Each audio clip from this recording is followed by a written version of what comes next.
There are issues at hand with the federal level of government and veteran services, and so the state and the county governments have to react to what's happening with the VA and to try to be as helpful as we can to the veterans that we have coming before us. And that long and winding road started with undersized office space at 112 East Post Road. We knew that it was not sufficient. It cramped people. You had to pay to park there. It was upper floors, so veterans to come in didn't necessarily feel comfortable going into that kind of a governmental bureaucracy. So we knew that we needed better space for them. We made a temporary move down to New Rochelle where we had some available space, which we knew was temporary, a little bit better offices, not the world's greatest landlord, but extra space and free parking, right? So the free parking part hopefully was helpful. But we always knew that we wanted to reestablish this in White Plains in the center of the county. And when you are in this physical location, you are accessible to the Bronx River Parkway, to I-287, which connects you to 87, all the other roadway systems. We have ample parking outside. We have a much newer, more modern building on our hands here. We have other county presence in this complex, and this is just adjacent to the county center. Someday, soon, that will stop being the vaccination and testing center of the county, and it will resume its role as the center place for some of our public events.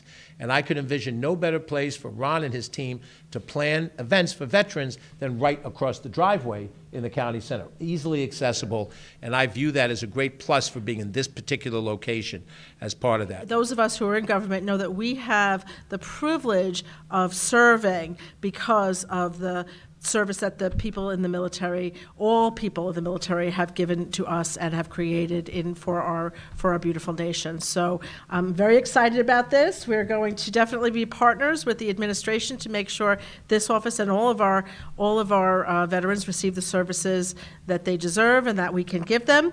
And congratulations on this really, really lovely space. So. Americans owe a debt of gratitude to those in our armed forces.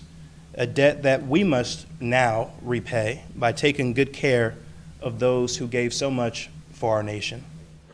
We have an area for clothes for the wintertime where they can store.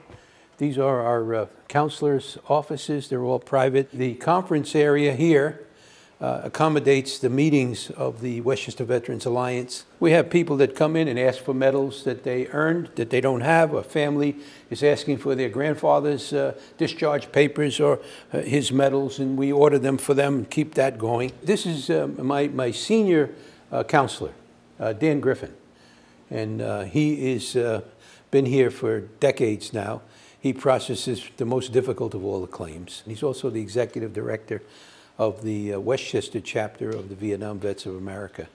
So Danny's very experienced, and all my counselors are certified and accredited through the American Legion as counselors, so they know what they're doing. They keep abreast of all the current changes from the federal government through the VA to ensure we don't miss anything, and when people do file claims, presumptive diseases and so on, we're up to date, so we don't miss anything.